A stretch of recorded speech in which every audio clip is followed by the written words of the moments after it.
Hello बच्चों, let's see the question. So the question is a column match type question. यहाँ पे हमारे पास कॉलम वन और कॉलम टू है। कॉलम वन में हमारे पास है different equations regarding equivalent weight. A में है equivalent weight is equal to molecular weight divide by 33।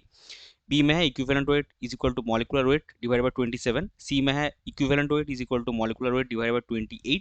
और डी में हमारे पास है molecular weight divide by 20। Equivalent weight is equal to molecular weight divide by 24। और कॉलम टू में हमारे पास पी क्यू आर एस में डिफरेंट चेंजेस गिवन है। सो हमको कॉलम वन से कॉलम टू मैच करना है। तो चलिए सबसे पहले देखते हैं इस क्वेश्चन का की कॉन्सेप्ट क्या है। अभी देखिए यहाँ पे इक्विवेलेंट कॉलम वन में हमारे पास इक्विवेलेंट वेट और मॉलिक्यूलर वेट में रिलेशन दिया हुआ है। तो हमको पता है equivalent weight is equal to molecular weight divide by n factor. So basically इस क्वेश्चन का की कॉन्सेप्ट होगा इन फैक्टर। और हमको कॉलम टू में जितने भी चेंजेस गिवन है उसका इन फैक्टर निकालना है। और वो कॉलम वन के किस डाटा के साथ मैच कर रहा है वो हमको देखना है। तो सबसे पहले हम स्टार्ट करेंगे कॉलम टू का फर्स्ट जो गिवन है when CrI3 is oxidises into Cr2O7 2 minus and IO4 minus.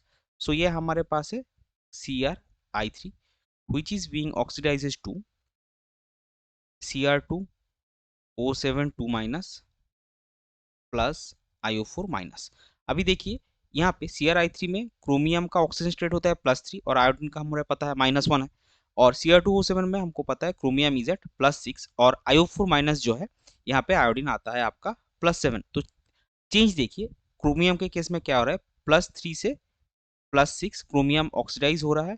और यहाँ पे जो चेंज हो रहा है वो 3 इलेक्ट्रॉन से फिर आप बोल सकते हैं 3 यूनिट चेंज हो रहा है तो 3 इलेक्ट्रॉन लिखेंगे। और यहाँ पे हमारे पास आयोडीन का क्या चेंज हो रहा है आयोडीन आपका -1 से +7 यानी कि 8 इलेक्ट्रॉन। और अब देखिए CrI3 में कितने आयोडीन है 3। सो टोटल चेंज कितना होगा 3 दैट इज 24 इलेक्ट्रॉन। सो यहाँ पे आप देखिए क्रोमियम और आयोडीन दोनों ही स्पीसीज ऑक्सीडाइज हो रहा है। तो यहाँ पे हम क्या करेंगे ये जो इलेक्ट्रॉन चेंजेस हो रहा है दोनों ही हाफ टिक्स दोनों ही ऑक्सीजन केस में वो हम ऐड करेंगे and that will be your n factor. So यहाँ पे इन फैक्टर क्या आएगा यहाँ पे इन फैक्टर आपका आएगा 24 + 3 that is 27। So equivalent weight आपका क्या आएगा equivalent weight is equal to molecular weight divided by 27। So वो हम लिख लेंगे। सो पी के केस में आपका आएगा equivalent weight is equal to molecular wait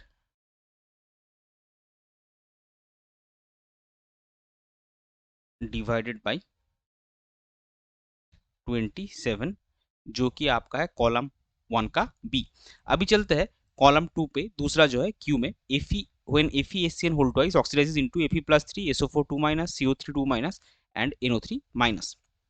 so B में हमारे पास क्या है FeSCN2 is oxidizes to Fe+3 plus NO3 minus plus CO3 2 minus plus SO4 2 minus.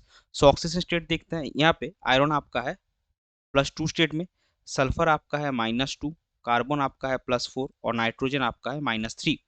यहाँ पे आयरन का +3 है। सो ये जो चेंज हो रहा है ये कितना चेंज हो रहा है this is 1 electron 1 unit change.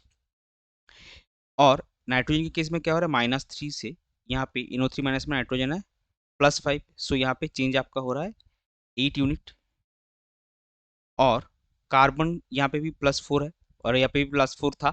So carbon का कोई चेंज नहीं हो रहा है। सल्फर -2 था और SO4 2 माइनस में सल्फर होता है +6।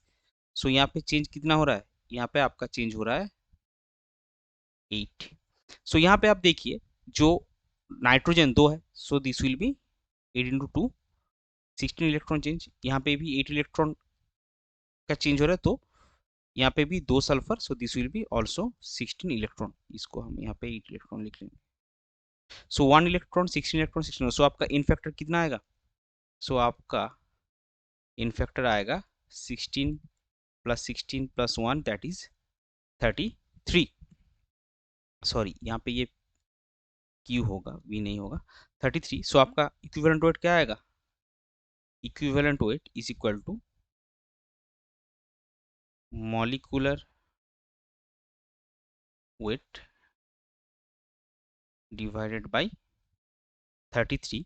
जो कि आपका है कॉलम 1 का ए। अभी चलते हैं कॉलम 2 में। तीसरा जो है when NH4HCN oxidises into SO4 2 minus CO3 2 minus and NO3 minus. So ये आपका हो गया आर कॉलम 2 का। सो क्या लिखा है आर में आपका NH4HCN converts to SO4 2 minus plus CO3 2 minus plus NO3 minus. NO3 minus given है। सो यहाँ पे आप देखिए नाइट्रोजन यहाँ पे -3 है, यहाँ पे भी -3 है, सल्फर का -2, कार्बन का +4, सेम है सल्फर का +6, कार्बन का +4, नाइट्रोजन का +5। हमने पहले वाले में ही किया है। सो ऑब्वियसली सेम कार्बन का कोई चेंज नहीं होगा। अभी देखिए सल्फर के केस में क्या हो रहा है, द सिमिलर 8 इलेक्ट्रॉन चेंज, और नाइट्रोजन में दोनों ही नाइट्रोजन -3 में है। सो -3 से ये जा रहा है आपका +5, यानी कि 8 इलेक्ट्रॉन चेंज हो रहा है ऑक्सीजन स्टेट में। और जो आपका 2 नाइट्रोजन है सो ये हो जाएगा आपका इंटू 2, दैट इज 16 इलेक्ट्रॉन। सो आपका इन फैक्टर की अभी देखिए सिमिलर यहाँ पे सारे के सारे स्पीसीज जो पहले क्यू के केस में भी हुआ था, सारे के सारे स्पीसीज ऑक्सीडाइज हो रहा है, तो आपको जो इलेक्ट्रॉन्स चेंज हो रहा है वो आपको ऐड करना होगा। सो यहाँ पे भी सेम ही हो रहा है, सारे के सारे ऑक्सीडाइज हो रहा है। सो यहाँ पे भी हमको जो इलेक्ट्रॉन्स चेंज हो रहा है वो ऐड करना है for in factor. So in factor आपका आ जाएगा 16 + 8 दैट इज 24। सो आपका इक्विवेलेंट वेट कितना आएगा? सो आपका इक्विवेलेंट वेट आएगा मॉलिक्यूलर वेट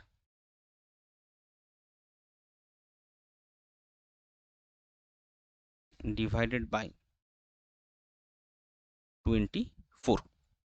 सो ये आपका मैच करेगा कॉलम 1 के डी के साथ। अभी चलते हैं लास्ट जो हमारे पास बचा है कॉलम 2 का S, when H2H3 oxidise into SO3 minus and SO4 2 minus. So ये आपका हो गया लास्ट जो बचा है इस कॉलम 1 का एस। सो ये क्या होगा, when H2H3 oxidises to SO3 minus plus SO4 2 minus. अभी सिमिलर यहाँ पे आर्सेनिक का कितना होगा +3, सल्फर का -2, यहाँ पे आर्सेनिक का +5 और SO4 2 माइनस में हमको पता है सल्फर का +6 है। सो दोनों ही केस में सिमिलर है, पहले की तरह दोनों स्पीसीज ऑक्सीडाइज हो रहा है।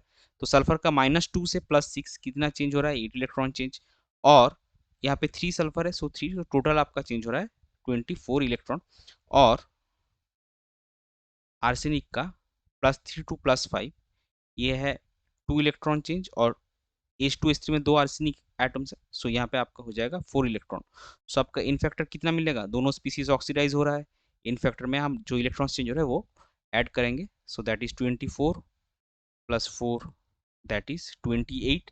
सो इसके केस में आपको मिलेगा equivalent weight is equal to molecular weight divided by 28, जो कि आपका है कॉलम 1 का सी। सो हमने ABCD के साथ PQRS मैच कर लिया। अब फाइनल आंसर हम लिख लेंगे। फाइनल आंसर आपका जो आएगा मैच के बाद, कॉलम 1 की A के साथ आपका मैच करेगा कॉलम 2 का Q, कॉलम 1 का B के साथ आपका मैच करेगा कॉलम 2 का P, देन कॉलम 1 का C के साथ आपका मैच करेगा कॉलम 2 का S, और कॉलम 1 की D के साथ आपका मैच करेगा कॉलम 2 का R। सो ये हो जाएगा आपका क्वेश्चन का final answer. I hope you understood it well. Best of luck. Thank you.